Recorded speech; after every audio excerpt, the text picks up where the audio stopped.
आप सभी को जय मसीह की। यूहन्ना अध्याय 15। सच्ची दाखलता। क्या आपने कभी सोचा है कि आपका जीवन आत्मिक रूप से क्यों सूख जाता है? क्यों कभी कभी प्रार्थना में शक्ति नहीं होती और आत्मा में फल भी नहीं दिखते? यूहन्ना अध्याय 15 में यीशु एक ऐसी गहराई को प्रकट करते हैं जो मसीही जीवन की रीढ़ है। वे कहते हैं, मैं सच्ची बेल हूँ और मेरा पिता माली है। जिस तरह कोई शाखा बेल से अलग होकर जीवित नहीं रह सकती, वैसे ही मनुष्य भी यीशु से अलग होकर आत्मिक जीवन नहीं पा सकता। इस अध्याय में वह न केवल जीवन का रहस्य बताते हैं, बल्कि यह भी समझाते हैं कि कैसे आत्मिक फल लाया जाए, कैसे उनके प्रेम में बना रहे और कैसे प्रार्थनाएं सामर्थी बने। यह अध्याय केवल धार्मिक ज्ञान नहीं देता, यह आपको भीतर से बदलने की शक्ति देता है। इसमें बताया गया है कि परमेश्वर कैसे छांटते हैं, कैसे प्रेम सिखाते हैं और कैसे हमें संसार में गवाही देने के लिए तैयार करते हैं। यदि आप सच में चाहते हैं कि आपका जीवन फलदायी, सामर्थ्य और आनंद से भरा हो, तो यूहन्ना अध्याय 15 आपके लिए परमेश्वर का जीवित संदेश है। वीडियो को अंत तक देखिए, क्योंकि हर वचन में छिपा है एक आत्मिक रहस्य जो आपका जीवन बदल सकता है। वचन 1, मैं सच्ची दाखलता बेल हूँ और मेरा पिता माली है। अर्थ, यीशु बताते हैं कि वे जीवन का वास्तविक स्रोत है। जैसे बेल से शाखाओं को जीवन मिलता है, वैसे ही मसीही लोगों को आत्मिक जीवन यीशु से मिलता है। परमेश्वर पिता माली के समान है, जो देखभाल करते हैं, छांटते हैं और फल लाने में मदद करते हैं। यह संबंध एक जीवित और पोषक संबंध है।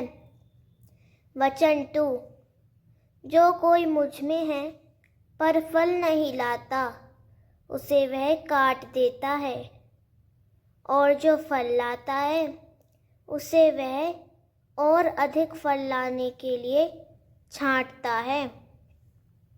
अर्थ, परमेश्वर उन लोगों को हटा देता है जो केवल नाम मात्र के मसीही हैं, लेकिन फल धार्मिक जीवन, आत्मा के फल नहीं लाते।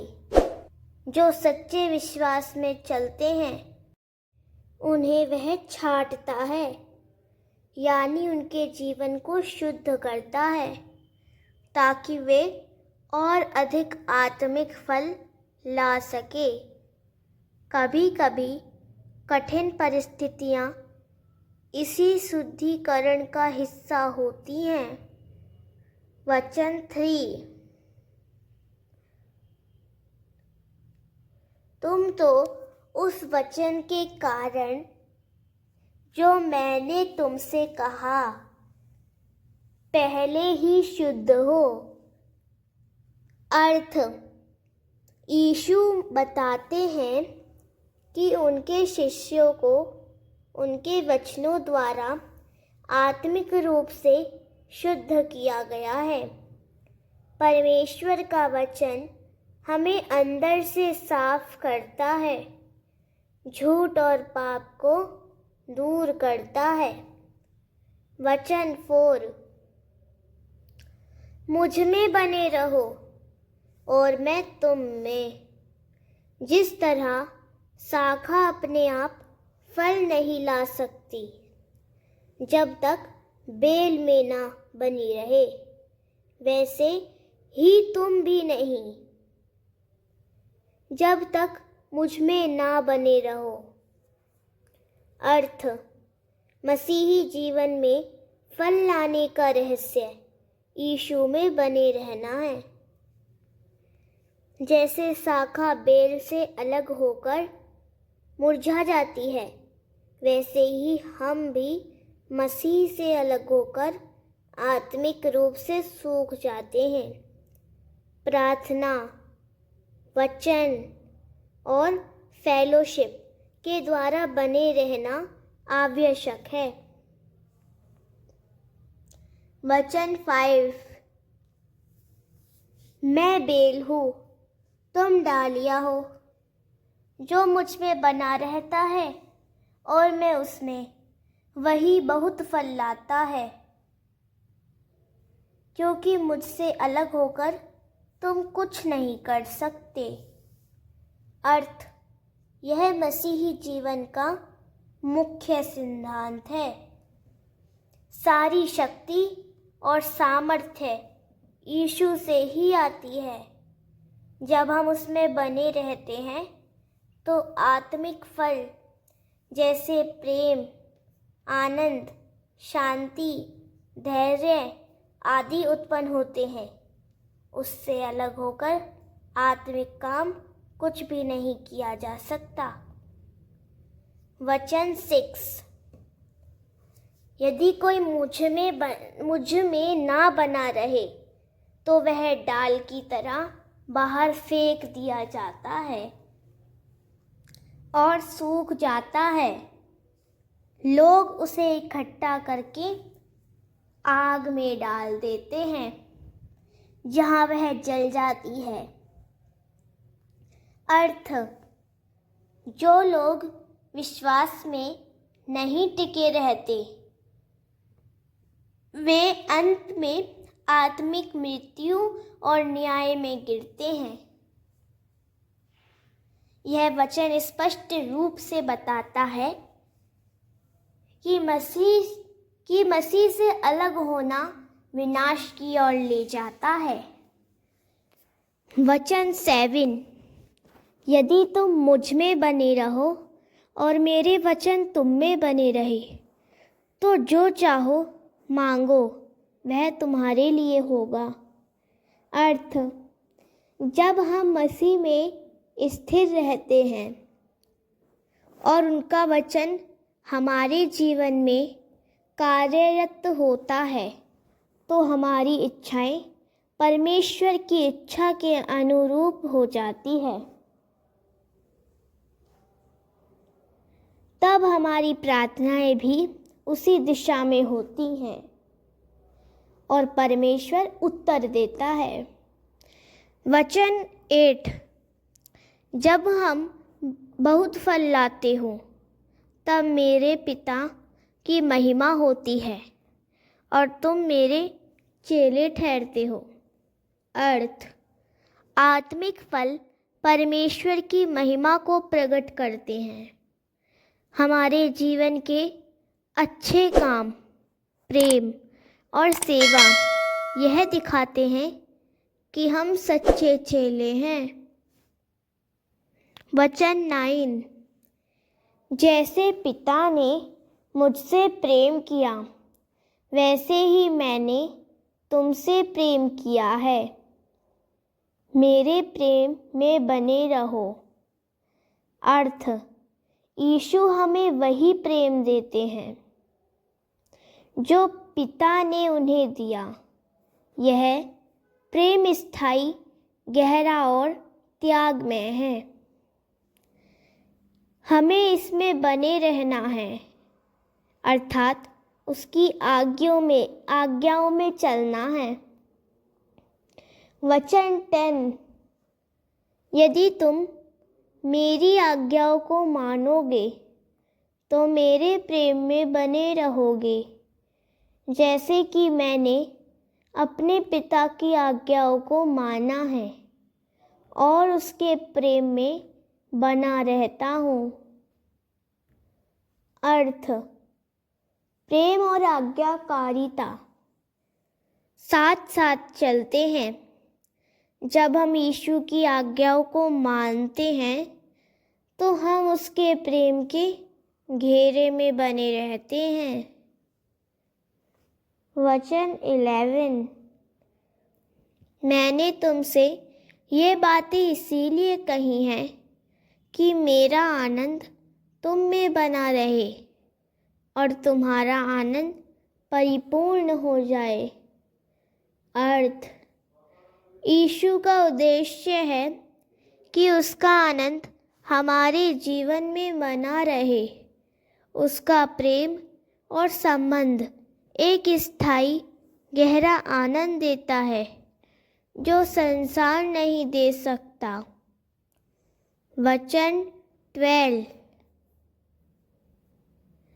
मेरी आज्ञा यह है, जैसा मैंने तुमसे प्रेम किया वैसे ही तुम भी एक दूसरे से प्रेम करो।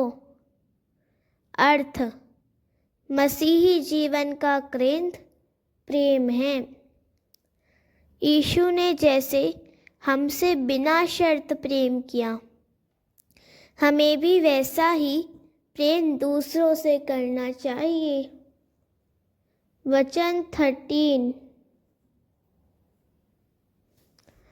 इससे बड़ा प्रेम कोई नहीं रखता कि कोई अपने मित्रों के लिए अपना प्राण दे। अर्थ: यह वचन क्रूस की ओर संकेत करता है। यीशु ने अपने प्राण देकर प्रेम का सर्वोच्च उदाहरण दिया। सच्चा प्रेम त्यागमय होता है। वचन 14। यदि तुम वह करो जो मैं तुम्हें आज्ञा देता हूँ तो तुम मेरे मित्र हो। अर्थ: मित्रता आज्ञाकारिता से जुड़ी है। जब हम यीशु की आज्ञाओं को मानते हैं तो हमारा संबंध केवल सेवक का नहीं बल्कि गहरे मित्र का हो जाता है। वचन 15। अब मैं तुम्हें दास नहीं कहता, क्योंकि दास नहीं जानता कि उसका स्वामी क्या करता है, पर मैंने तुम्हें मित्र कहा है, क्योंकि जो कुछ मैंने अपने पिता से सुना है वह सब मैंने तुम्हें बता दिया है। अर्थ: यीशु ने अपने शिष्यों को परमेश्वर की योजनाएं और रहस्य प्रकट किए। यह घनिष्ठ संबंध की तस्वीर है।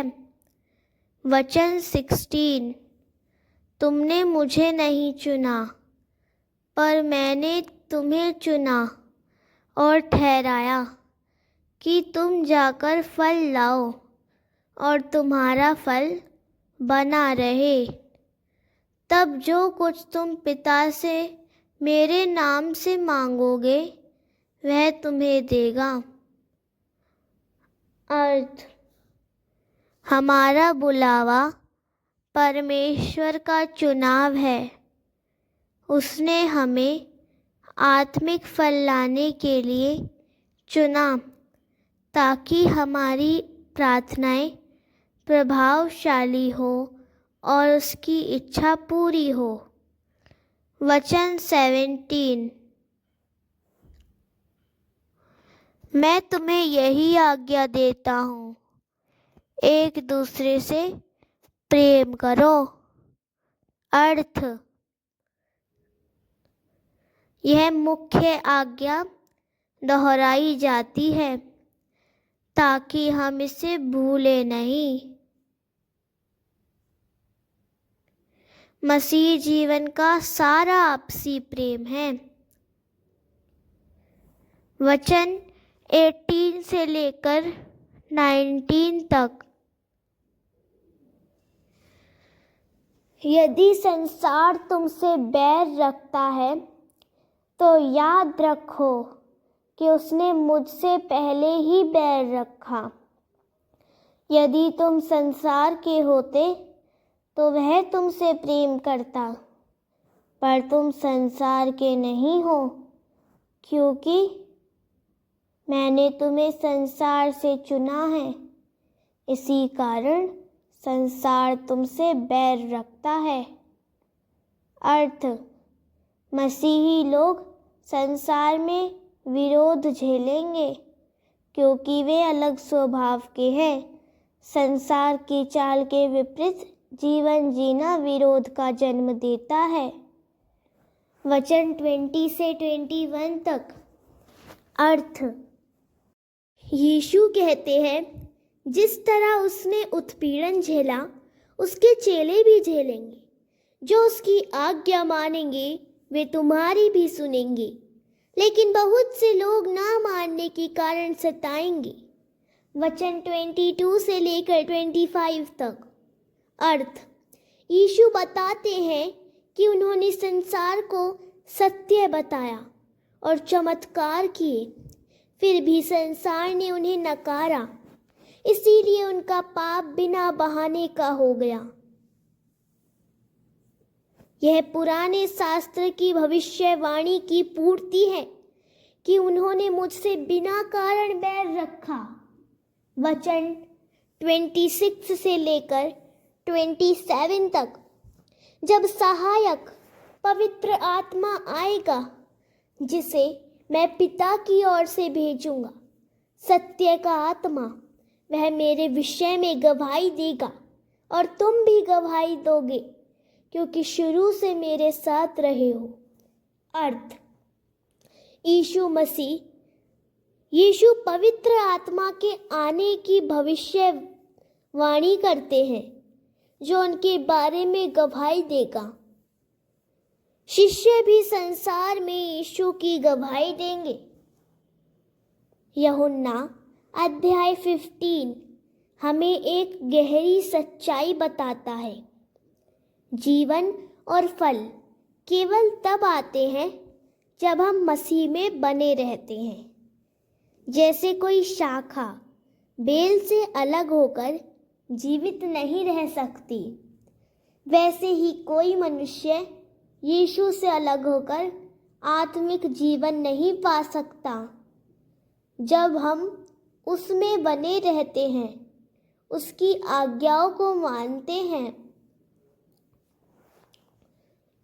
और उसके प्रेम में चलते हैं, तब हमारा जीवन बदलता है। हमारे अंदर प्रेम, आनंद, शांति और परमेश्वर की महिमा प्रकट होती है।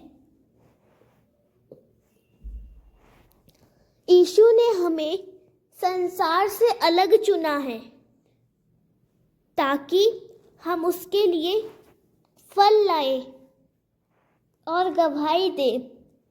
संसार विरोध करेगा, पर पवित्र आत्मा हमारे साथ है, जो हमें सामर्थ्य देता है।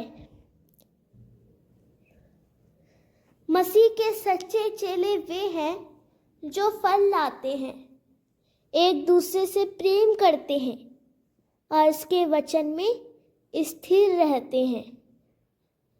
आज एक प्रश्न आपके लिए है, क्या आप उस बेल से जुड़े हैं जो सच्चा जीवन देती है, या आप एक सूखी शाखा की तरह अलग पड़े हैं? निर्णय आपका है। मसीह में बने रहना ही सच्ची विजय, स्थायी आनंद और अनंत जीवन का मार्ग है। यीशु में बने रहो और तुम्हारा जीवन फल से भर जाएगा। प्रभु आप सभी को आशीष करे। आप सभी को जय मसीह की।